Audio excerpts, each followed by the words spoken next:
नमस्कार, मैं पायल और आप देख रहे हैं DNN इंडिया।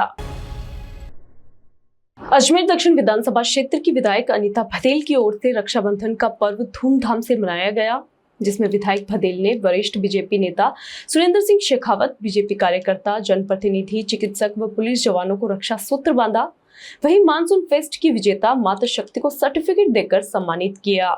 अजमेर दक्षिण विधानसभा क्षेत्र की विधायक अनीता भदेल की ओर से रक्षाबंधन का पर्व धूमधाम से मनाया गया, जिसमें वरिष्ठ भाजपा नेता सुरेंद्र सिंह शेखावत समेत क्षेत्र के कई बीजेपी जनप्रतिनिधि, कार्यकर्ता व सैटेलाइट हॉस्पिटल के चिकित्सक के साथ ही पुलिस जवानों को विधायक ने रक्षा सूत्र बांधा और एक दूसरे की सुरक्षा का प्रण लिया। कार्यक्रम में विधायक द्वारा मातृ शक्ति को सर्टिफिकेट वितरित किए गए, जिन्होंने मानसून फेस्ट में आयोजित विभिन्न प्रतियोगिताओं में सर्वश्रेष्ठ प्रदर्शन किया। वहीं मीडिया से बातचीत के दौरान भदेल ने पूरे कार्यक्रम की जानकारी दी और बताया कि आज के इस कार्यक्रम में बीजेपी कार्यकर्ताओं, चिकित्सकों, पुलिस जवानों को राखी बांधकर एक दूसरे की रक्षा का प्रण लिया गया है। कहा कि बीजेपी कार्यकर्ता पूरे साल भर पार्टी के कार्यक्रमों व जनमानस से जुड़ी विभिन्न गतिविधियों में बढ़ चढ़कर हिस्सा लेते हैं। उनको आज राखी बांधी गई है और उन्हें बहनों के साथ ही पूरे राष्ट्र की सुरक्षा के लिए तत्पर रहने का जिम्मा भी उठाया है। मानसून फेस्ट में विजेता महिलाओं को सर्टिफिकेट के साथ एक गिफ्ट हैम्पर दिया गया। मातृ शक्ति को धन्यवाद देते हुए विधायक ने कहा कि इतने संख्या में महिलाएं पधारी है और बढ़ चढ़कर हिस्सा लिया है, जिसकी वजह से वह कार्यक्रम ऐतिहासिक कार्यक्रम बन पाया। वहीं वरिष्ठ बीजेपी नेता सुरेंद्र सिंह शेखावत ने रक्षा सूत्र बंधवाने के बाद मीडिया से बातचीत की और कहा कि एक दूसरे की रक्षा करने का सूत्र है, रक्षा आदान प्रदान है। उनकी रक्षा हम करेंगे और वो हमारी रक्षा करेगी। रक्षा सूत्र ऐसी डोर है जिसे कोई तोड़ नहीं सकता। राजनीति में अक्सर लोग भड़काने का काम करते हैं, पर आज हम दोनों ने प्रण लिया है कि ऐसा कुछ नहीं होगा। आजीवन भाई बहन का रिश्ता बरकरार रहेगा।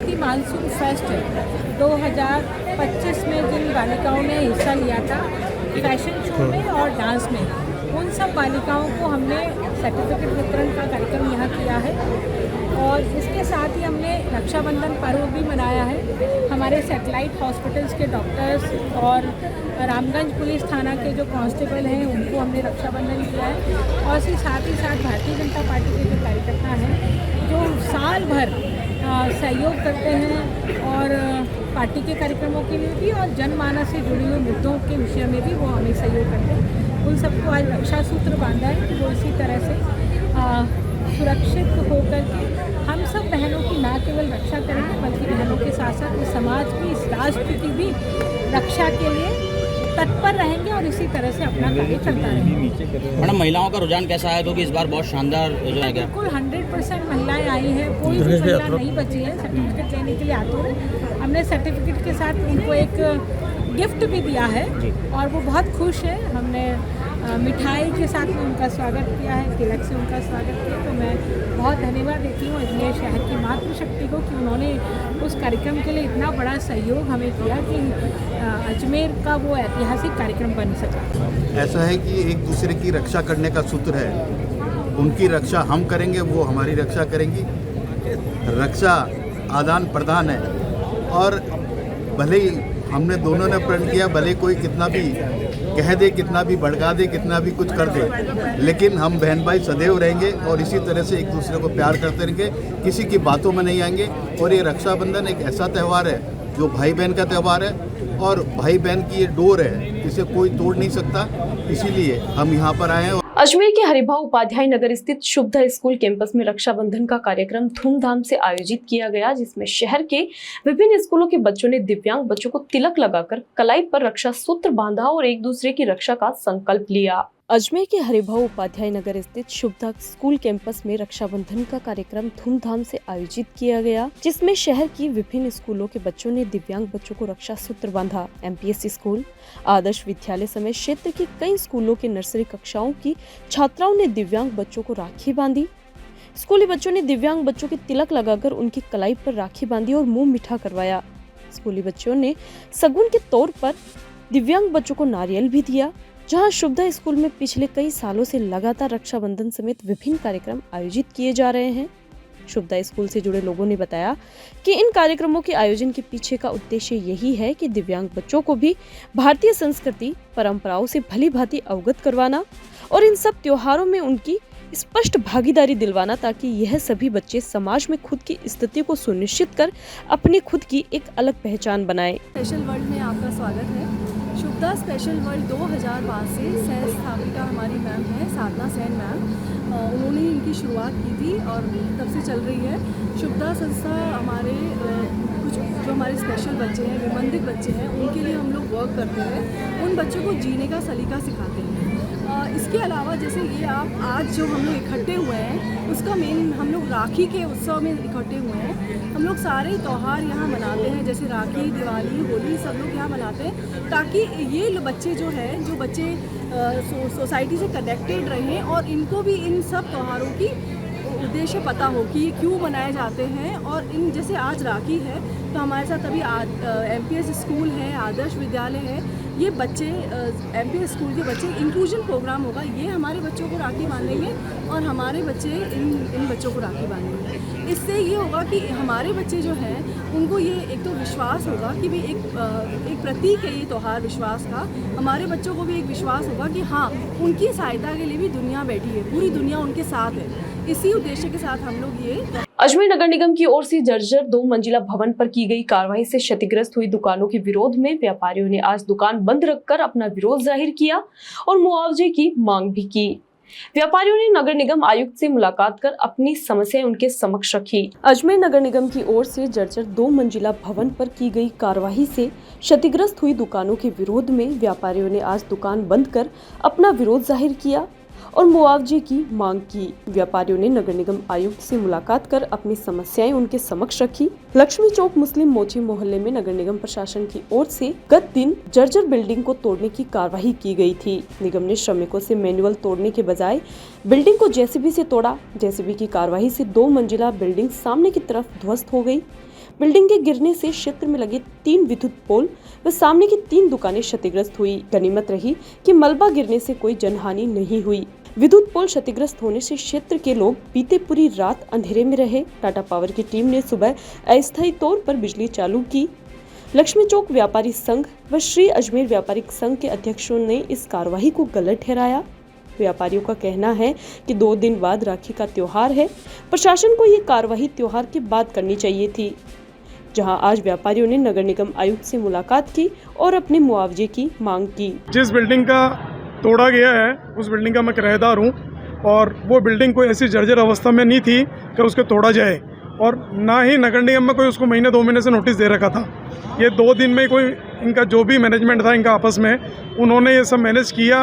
और AN साहब ने जो आए थे नगर निगम के दाइमा जी, उन्होंने बोला था कि हम बिल्डिंगों से ऊपर से थोड़ी सी तोड़ेंगे, बाकी आपकी बिल्डिंग बिल्कुल नीचे की ठीक है। और मेरे पास उन सब की फ़ोटोज़ है। जो हमारी बिल्डिंग के नीचे दुकानें थी वो बिल्कुल सही थी, रोज़ खुलती थी, बंद होती थी, उसमें किसी प्रकार की कोई तकलीफ़ नहीं थी इस तरह की। लेकिन उन्होंने दिन भर तो धीरे धीरे दुकान को ऊपर की बिल्डिंग को तोड़ा। फिर 5 या 6 बजे बाद उनके मन में पता नहीं क्या सेटिंग हुई किसी तरह की, क्या उन्होंने लास्ट में एक JCB बुलाई और JCB के पंजे से उन्होंने पूरी बिल्डिंग को गिरा दिया। और उस बिल्डिंग को गिराने के बाद उसका जो मलबा गिरा उससे पूरे आमने सामने की सभी दुकानें क्षतिग्रस्त हो गई। और जो मेरी दुकान थी वो भी मात्र 10-20% टूटी थी, दबी थी। लेकिन रात को इन्होंने मलबा उठाने के नाम पे उस पर वापस से पंजा मार के और पूरी दुकान को क्षतिग्रस्त करके जीरो करने की कोशिश करी। इसमें दुकान मालिक और नगर निगम और पार्षद इन्हीं की आपस में मिली भगत थी। इसी कारण से ये सब कार्रवाई इन्होंने अंजाम दी। और शाम को 5 या 6 बजे बाद कौन सी JCB आती है और नगर निगम 6 बजे बाद कार्रवाई करती है। ये सब चीज़ें क्यों? इसके पीछे कोई ना कोई मेलाफाइड इंटेंशन था इन सभी का।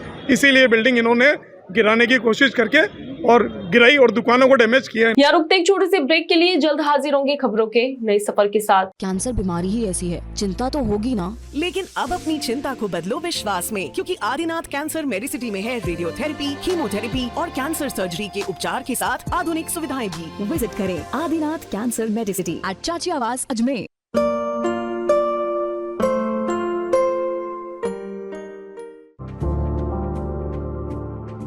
Excited? Holidays will be very boring for me.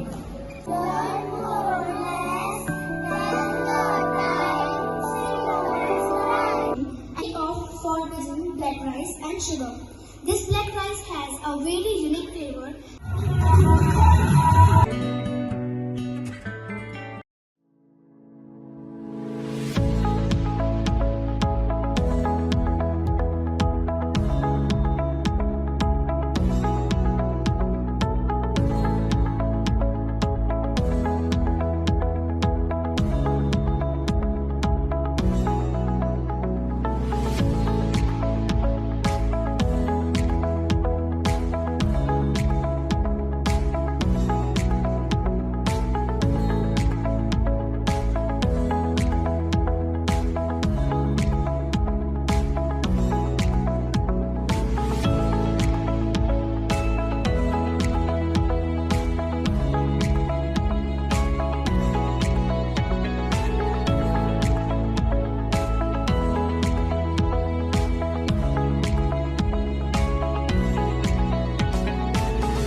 जनहित की 4 सूत्रीय मांगों को लेकर युवा कांग्रेस 11 अगस्त को अजमेर जिला मुख्यालय पर विरोध प्रदर्शन करेगी, जिसके लिए युवा कांग्रेस के जिला अध्यक्ष मोहित मल्होत्रा के नेतृत्व में युवा कांग्रेस नेताओं की ओर से आज सर्किट हाउस पर प्रेस कॉन्फ्रेंस कर प्रदर्शन की पूरी जानकारी दी गई।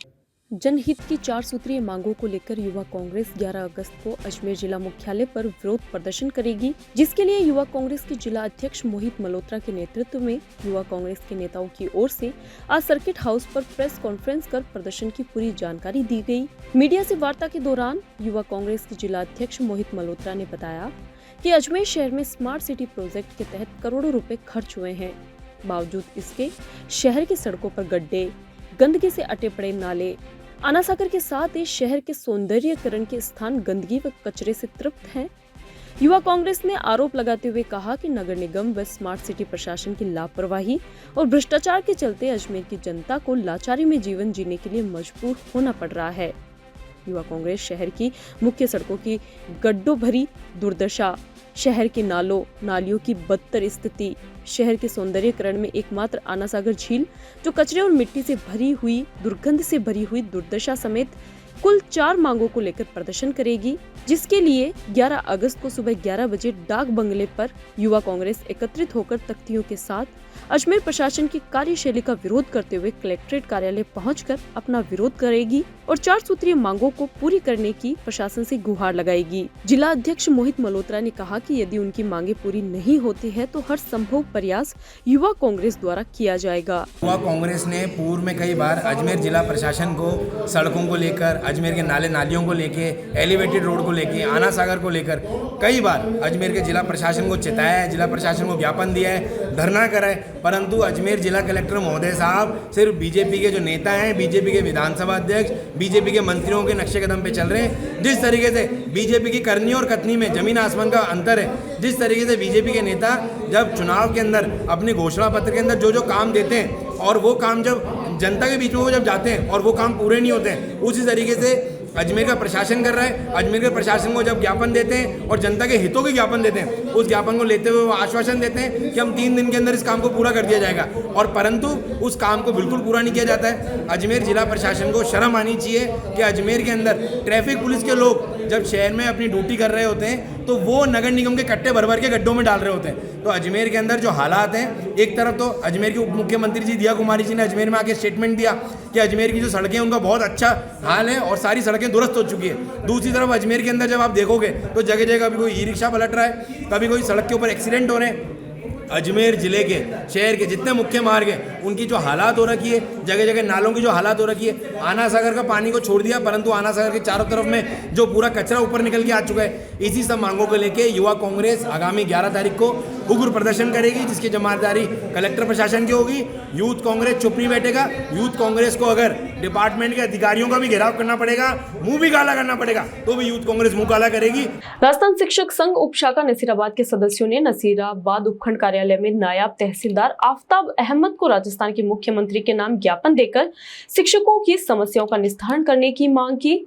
साथ ही इस ज्ञापन की एक प्रति राजस्थान सरकार की शिक्षा मंत्री को भी भेजी है। राजस्थान शिक्षक संघ उप शाखा नसीराबाद के सदस्यों ने नसीराबाद उपखंड कार्यालय में नायब तहसीलदार आफ्ताब अहमद को राजस्थान के मुख्यमंत्री के नाम ज्ञापन देकर शिक्षकों की समस्याओं का निस्तारण करने की मांग की है। साथ ही इस ज्ञापन की एक प्रति राजस्थान सरकार की शिक्षा मंत्री को भी भेजी है। राजस्थान शिक्षक संघ के उप शाखा अध्यक्ष हंगामी लाल व मंत्री अनिल कुमार जैन ने बताया कि राजस्थान शिक्षक संघ द्वारा शिक्षा एवं शिक्षकों की विभिन्न समस्याओं पर सरकार का समय समय पर ध्यान आकर्षित किया गया, लेकिन सरकार द्वारा किसी प्रकार का कोई सकारात्मक कदम नहीं उठाया गया, जिसके कारण शिक्षक आकर्षित एवं उद्वेलित हैं। जैन सहित अन्य पदाधिकारियों ने बताया कि शिक्षा विभाग में समस्त संवर्गों के स्थानांतरण से प्रतिबद्ध हटाकर स्थानांतरण की प्रक्रिया प्रारंभ की जाए। साथ ही शिक्षकों के सभी स्तर की पदोन्नति जो कई समय से लंबित है, उनकी शीघ्र ही प्रक्रिया पूर्ण करवाई जाए। साथ ही न्यायालय में लंबित तृतीय वेतन श्रृंखला की शिक्षकों की पदोन्नति पर विधि एवं शिक्षा विभाग को तुरंत निस्तारण करने के निर्देश प्रदान करवाए। राज्य के सभी विद्यालयों में रिक्त पदों को तत्काल भरना, शिक्षक व्यवस्था को सुदृढ़ करने के लिए शिक्षकों को समस्त गैर शैक्षणिक कार्यों से मुक्त किया जाना तथा ऐसे कार्य जो शिक्षण व्यवस्थाओं से संबंधित नहीं है, उसमें न्यूनतम रहने पर शिक्षकों पर किसी प्रकार की कार्रवाई नहीं किए जाने। साथ ही छठे एवं 7वें वेतन आयोग की मंशा अनुरूप वेतनमान देकर तृतीय वेतन एवं प्रबोधकों की वेतन विसंगति को दूर किया जाना भी अन्य मांगों में शामिल है। राजस्थान शिक्षक संघ के सदस्यों ने बताया कि यदि राज्य सरकार द्वारा शीघ्र ही कोई ठोस कार्रवाई नहीं की गई तो संगठन को आंदोलन के लिए अग्रिम कदम उठाने के लिए विवश होना पड़ेगा। ये राजस्थान शिक्षक संघ राष्ट्रीय आज पूरे प्रदेश भर में सब जगह ज्ञापन देने का कार्यक्रम रखा गया है। विभिन्न समस्याओं को लेकर के ये हुआ है। इसमें स्थानांतरण भी आ गया, रिक्त पदों को भरने के लिए भी आ गया, अनावश्यक जो कार्य है उनसे छुटकारा पाने के लिए भी आ गया। ये सारा सब मिला करके ज्ञापन दिया जा रहा है और ज्ञापन दे दिया गया है। राजस्थान शिक्षक संघ राष्ट्रीय की ओर से आज पूरे प्रदेश भर में और मुख्यमंत्री और शिक्षा मंत्री के नाम ज्ञापन दिया गया है। इसके अंदर हमारी 5 प्रमुख मांगे हैं और उसके साथ में अन्य मांगों को लेकर के ये ज्ञापन दिया गया है। उसमें प्रमुख मांग जो है हमारी पिछले 8 वर्षों से स्थानांतरण पर जो अघोषित रोक लगा रखी है, सभी राज्य सरकार के कर्मचारियों के स्थानांतरण इस सरकार ने भी 2 बार किए हैं, लेकिन शिक्षक के एक भी स्थानांतरण अभी तक नहीं किए गए हैं। इसी प्रकार से पिछले 6 वर्षों से डीपीसी जो एक अधिकार है कर्मचारियों का, उसके ऊपर अघोषित प्रतिबंध लगा रखा है। पिछले 8 वर्षों से डीपीसी नहीं हुई है, वह हमारी प्रमुख मांग है। पिछले 6 और 7वें वेतन आयोग की जो वेतन विसंगतियां हैं उसको लेकर के हमारी मांग है। कंप्यूटर अनुदेशक और प्रबोधकों को लेकर के हमारी मांग है। गैर शैक्षणिक कार्य में अध्यापकों को जो जिस प्रकार से झोंका जाता है, उनसे कार्य किया जाता है और उनके ऊपर आक्षेप लगाकर उनको निलंबित किया जाता है, इस प्रकार की अनेक मांगों को लेकर के आज राजस्थान शिक्षक संघ राष्ट्रीय पूरे प्रदेश भर में ज्ञापन का पहला चरण है। दूसरे चरण में हम जनप्रतिनिधियों का घेराव और उनको ज्ञापन देंगे और अगर सरकार इसके पश्चात भी नहीं मानी तो फिर आंदोलनात्मक कदम उठाए जाएंगे। पुष्कर नगर परिषद ने ब्रह्मा कॉरिडोर के आसपास बने अस्थायी अतिक्रमणों पर कार्रवाई की। नगर परिषद के आयुक्त जनार्दन शर्मा के आदेशों पर कार्रवाई को अंजाम दिया गया, जिसके तहत अतिक्रमण दस्ते के प्रभारी लोकेंद्र सिंह के नेतृत्व में टीम ने मुख्य बाजार से अस्थायी अतिक्रमणों को हटाया और सामानों को जब्त किया। पुष्कर नगर परिषद ने ब्रह्मा मंदिर के आसपास बने अस्थायी अतिक्रमणों पर कार्रवाई की। नगर परिषद के आयुक्त जनार्दन शर्मा के आदेशों पर कार्रवाई को अंजाम दिया गया, जिसके तहत दुकानदारों द्वारा लगाए गए अतिरिक्त लकड़ी के पट्टे व प्लास्टिक की सामग्रियों को हटाया गया। परिषद की ओर से की गई कार्रवाई से अतिक्रमियों में हड़कंप मच गया। जहां आयुक्त के आदेशानुसार अतिक्रमण दस्ते के प्रभारी लोकेंद्र सिंह के नेतृत्व में टीम ने मुख्य बाजार से अस्थायी अतिक्रमण हटाया और सामानों को जब्त किया। इस पूरी कार्रवाई के समय पुलिस जाब्ता भी मौजूद रहा। पुष्कर नगर परिषद के आयुक्त जनार्दन शर्मा ने बताया कि मुख्य बाजार के मार्गों पर अस्थायी अतिक्रमण से श्रद्धालुओं व राहगीरों को आवाजाही में परेशानी हो रही थी। लगातार अतिक्रमण की शिकायतें दी जा रही थी, जिसके चलते आज कार्रवाई को अंजाम दिया गया। कहा कि ब्रह्मा मंदिर बाजार में बार बार अतिक्रमण करने वाले अतिक्रमियों के खिलाफ आने वाले समय में सख्त कार्रवाई की जाएगी। देखिए, अपना जो विख्यात ब्रह्मा मंदिर है उसके बाहर अवैध ठेलियां और ये लगा के अस्थायी अतिक्रमण किया हुआ है और इन अतिक्रमणकारियों द्वारा जो अपने धार्मिक श्रद्धालु आते हैं, तीर्थयात्री आते हैं, उनको बहुत अधिक परेशानी का सामना करना पड़ता है। नियमित रूप से इसकी शिकायतें आ रही थी। नगर परिषद के कर्मचारी भी लगातार इनको हिदायत दे रहे थे कि भैया आप मार्ग अवरुद्ध ना करें, दर्शनार्थियों को किसी प्रकार की परेशानी ना हो, लेकिन इसमें कोई सुधार नहीं हो रहा था। तो इनको पूर्व में सूचित करते हुए आज नगर परिषद ने कड़ी कार्रवाई की और जो भी अवैध और अस्थायी जो लगा रखे थे, जिनसे मार्ग अवरुद्ध हो रहा था, श्रद्धालु परेशान हो रहा था, आज उनकी जब्ती की कार्रवाई की है और ये कार्रवाई निरंतर जारी रहेगी। कोई भी अगर इसका उल्लंघन करेगा तो इसके विरुद्ध। खबरों के सफर में अभी सिर्फ इतना ही, फिर हाजिर होंगे खबरों के नए सफर के साथ। तब तक के लिए दीजिए इजाजत। नमस्कार।